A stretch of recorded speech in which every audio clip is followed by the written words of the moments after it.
pessoal, tudo bem? Estamos juntos para mais um café. O texto que eu quero ler para a nossa reflexão hoje está no primeiro livro dos Reis, um livro escrito para registrar as histórias dos vários reis de Israel. No capítulo 11 nos conta a história do rei que foi, pela Bíblia, o homem mais sábio que já existiu sobre a terra, o rei Salomão, filho de Davi. E Salomão, já no avançado do seu reino, diz aqui no capítulo 11, verso 4 o seguinte, preste atenção.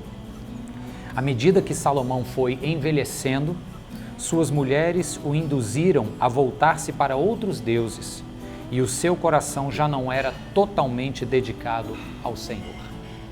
Suas mulheres o induziram a voltar o seu coração para outros deuses e então ele já não era mais devotado como precisava ser ao Senhor.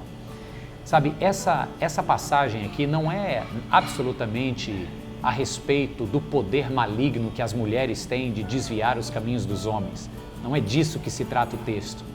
Se você olhar com atenção para a vida de Salomão, Salomão se dedicou com muito afinco a três coisas: a vitórias militares, a enriquecimento e acúmulo de ouro e prata, e a casamentos e associações amorosas como fruto de acordos políticos com as nações que ele vinha conquistando ao redor de Israel.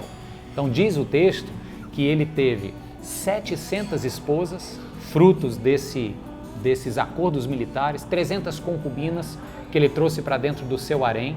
Então muitas mulheres, e o texto fala aqui como isso lhe desencaminhou dos caminhos do Senhor. Diz que nenhum outro rei, nenhum outro homem sobre a terra teve tanto ouro e tanta prata e tanto acúmulo como ele, e diz que o poderio de seus cavalos e carros nas empreitadas militares eram absolutamente imbatíveis. Naquela época, os cavalos bons eram trazidos do Egito.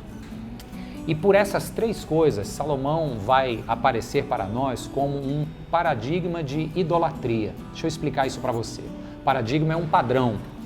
A idolatria é quando a gente transfere o nosso centro de segurança e de esperança, que precisava estar apoiado em Deus, para outras coisas que não são o Senhor e depende dessas outras coisas para sermos plenos e felizes.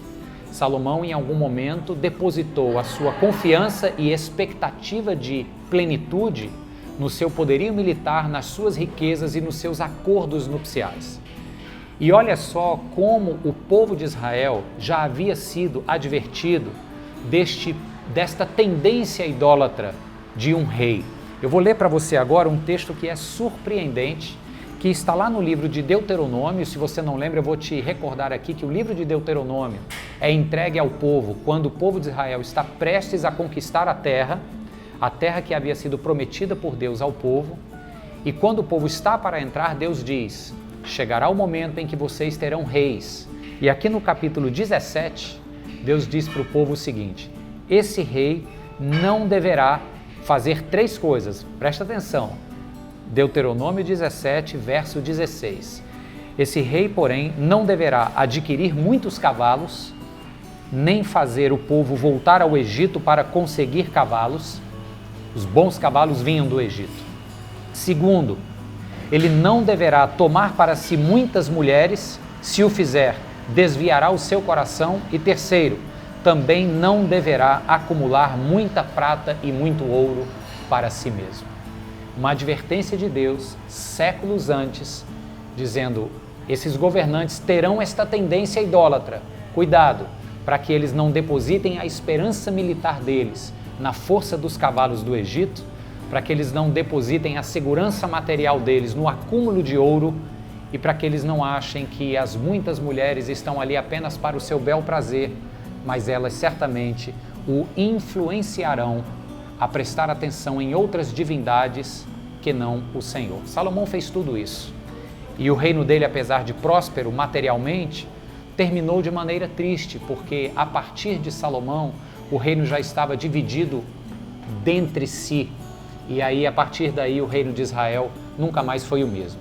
Qual é o ponto desta reflexão hoje? Repito, não é para falar mal do poder de influência das mulheres, tampouco do poder desviador do dinheiro e muito menos do poder maligno que o poder tem.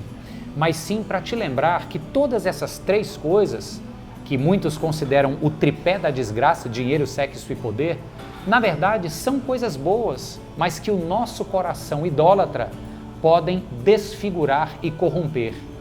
Se você se lembrar que o poder é algo que precisa estar a serviço do desenvolvimento do outro, que o dinheiro, o acúmulo, precisa sempre também estar a serviço do bem-estar do outro, para ser partilhado, para proporcionar crescimento de outros, o dinheiro, o poder, e que o sexo, enquanto experiência que Deus tem de intimidade para duas pessoas aproveitarem, pode ser usufruído da maneira correta no ambiente de compromisso e aliança conjugal, aí você vai ver como essas três coisas são positivas. E o homem faz delas, pelo seu coração pecaminoso, três grandes ídolos. Então esse café de hoje propõe a você essa reflexão. Salomão foi um rei que começou indo bem demais, mas fez exatamente aquilo que um coração tendia a fazer e por isso arruinou um reino promissor. Que o seu reino seja promissor e alcance os propósitos que Deus tem para ele, na medida em que você faz bom uso dessas coisas para a glória de Deus e para o bem daqueles que estão ao seu redor. Um bom dia para você e até o nosso próximo encontro. Até lá.